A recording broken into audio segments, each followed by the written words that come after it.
for 25. I was talking to a stockbroker, and he said that the market was actually, the investors were actually disappointed at that 25 shares, one new share for every 25 shares.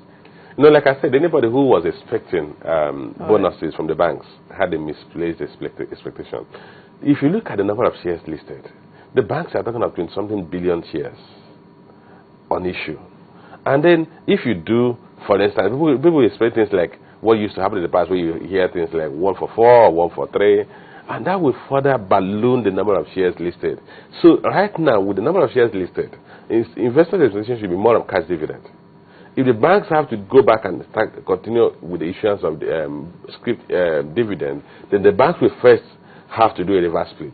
That means they have to reduce the number of shares on offer. Or through share buyback or something? Not necessarily share buyback. A reverse split would be that, for instance, a bank that has 30 billion shares, they could actually compress the shares by saying, for every share, 3 shares you have, they will now issue you 2 fresh shares.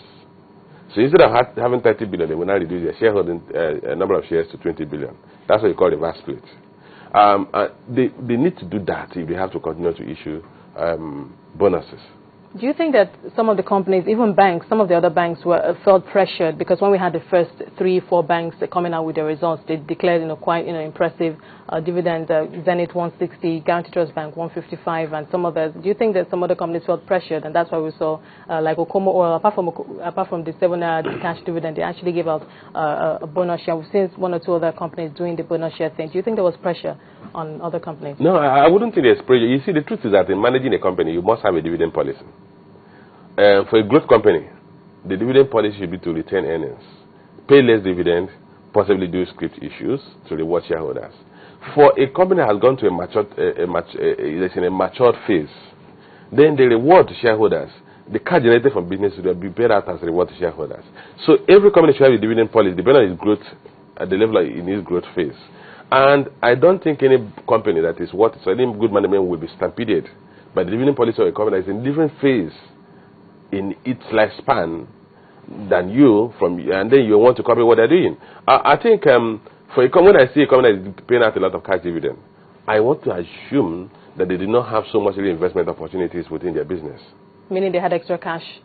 No. Well, when you have reinvestment opportunities, it simply means that you have outlets, investment outlets, that you can channel that fund that is now being paid out as dividend to generate additional growth and additional earnings that is higher than the return on dividend that the shareholders are getting. So in the long run, you actually build a higher capacity payout. So when a company gets to a phase where it has few investment opportunities, what it does is begin to pay out huge cash dividend.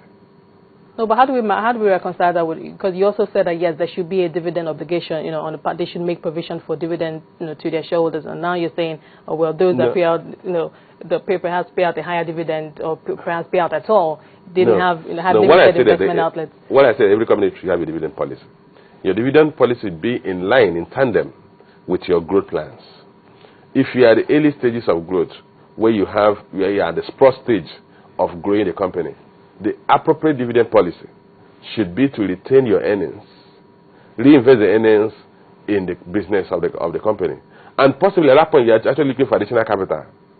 So when you're looking for additional capital, it's not the time we pay out cash dividend. Because you don't pay the cash dividend will be taxed in the hand of the shareholders in form of dividend tax. And then you go back to them shareholders and ask them for right issue. And they now enjoy the same money that they have suffered tax. Do you understand what I'm saying? So when you're at the point where you need additional capital to grow your business, your dividend policy should be to retain your earnings. If you're at a matured phase, then your dividend policy should be to pay out cash dividend, because cash generated from the business can no longer be profitably reinvested in that business. So what you do, you reward shareholders with cash dividend. And that's why I said that, look, companies should not react to the dividend policy of other companies who are at different phases of their life. Okay, if you see a company has matured and is paying a lot of cash dividend, and you want to join it to pay out cash dividend when you're actually looking for additional money from your shareholders, then you are taking a wrong investment decision. So what about the shareholder? Because I imagine, or do you think we might be looking at a situation where shareholders or investors will look at this company, will just identify these companies that paid very robust dividend or cash bonuses and say, you know what, I'm changing my investing pattern or strategy. I'm going to go with those companies, but no matter how expensive they are, just jump ship and just join up with those other companies. I mean, would we see that happening? No. What happens is that every investor should also have an investment objective. Your investment objectives should actually be, depending on your risk appetite and your stage in life. For instance, young people, we advise young people that they can actually take on riskier investment opportunities. So you invest in growth stocks. The growth stocks will not necessarily pay you dividend at the growth phase of the companies, but they are growing very fast. They retain the earnings, and in the long run, the growth of that company will be reflected in the share price. That is different from a company where if you're an investor, maybe you're at a later stage in your life, you're a retired person, so you need a regular stream of cash flow. So you invest in a company that has matured, that has a constant cash dividend policy, such that a regular interval, probably we even recommend to such people companies that pay interim and final dividend. At regular interval, you get cash flow from the dividend payout from the such companies.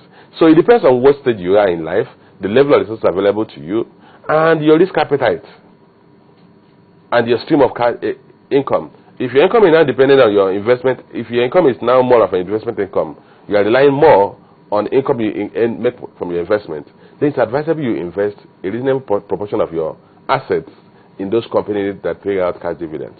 But if you are working and you are not relying on your investment income, okay, you are relying on your salaries or your other business income, you can actually invest in growth stocks that pay less dividend but have higher probability of capital appreciation. Can you identify some of those good stocks? Are they found? Can we find them in the defensive sectors? One or two of them. The growth stocks? That comes to mind, yes. Well, if you look at the growth stocks in the economy today, some banks like, if you look at the banks, for instance, banking industry, for instance, I would think a bank like Sky Bank should be a growth stock. Diamond Bank should be a growth stock. These companies these are banks that are expanding aggressively. If you look at the same industry, I would rather think that if you look at the dividend policy of GT, aside from the expansion outside Nigeria, I would think it's a relatively more mature stock. You see, their strong cash dividend payment policy. They're no longer expanding aggressively their branch network within the local Nigerian environment. Okay. Aside from that, the likes of the oil and the vegetable oil companies ordinarily would say that Presco and Okumo should be growth stocks. But interestingly, the Okumo policy, dividend policy this year, seemed to be like a company that has relatively matured. I mean, it declared a loss for the 2012 year.